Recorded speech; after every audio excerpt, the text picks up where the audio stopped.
નમસ્કાર, YNN ન્યૂઝમાં આપનું સ્વાગત છે। સમાચારમાં વાત કરીએ તો વડોદરામાં પીએમસી વડોદરા ટીમ દ્વારા કમાટીબાગ ગેટ નંબર 3 ખાતેથી શાકાહાર રેલી યોજવામાં આવી હતી।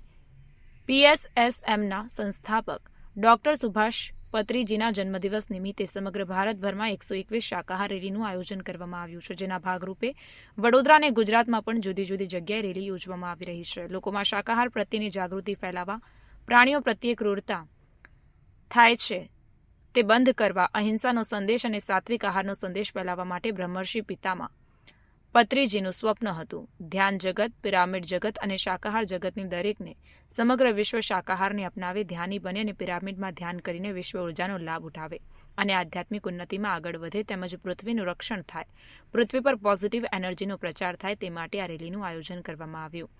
આ રેલી કમાટીબાગ ગેટ નંબર 3થી નીકળી ફતેગંજ પેટ્રોલ પંપ ત્યાંથી થઈ ચર્ચ અને કમાટીબાગ ખાતે પૂર્ણ થઈ હતી, જેમાં મોટી સંખ્યામાં સંસ્થાના આગેવાનો, કાર્યકરો અને પ્રાણી પ્રેમીઓ જોડાયા હતા।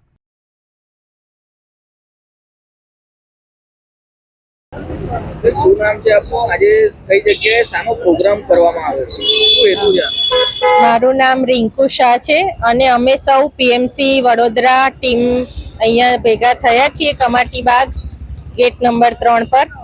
આજે અમારા પીએસએસએમના સંસ્થાપક ડૉક્ટર સુભાષ પત્રીજીનો જન્મદિવસ છે અને એમના જન્મદિવસ નિમિત્તે સમગ્ર ભારતમાં 121 શાકાહાર રેલીઓનું આયોજન કરેલું છે।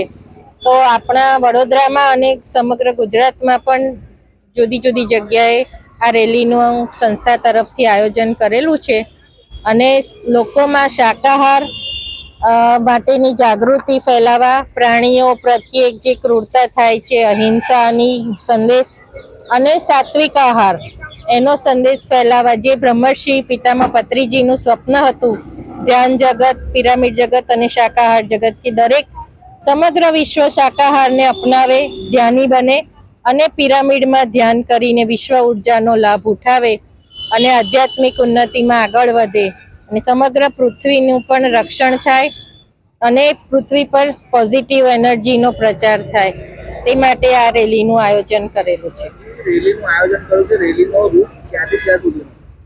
આ રેલી અહીંયા 3 નંબરના ગેટથી નીકળી સીધું આગળ સીધા જઈ ફતેગંજ પેટ્રોલ પંપ સુધી અને ત્યાંથી વળીને ફતેગંજ ચર્ચ અને ફરી પાછા ગેટ નંબર 3 પર પરત આવીશું। Subscribe now and press the bell icon. Never miss an update.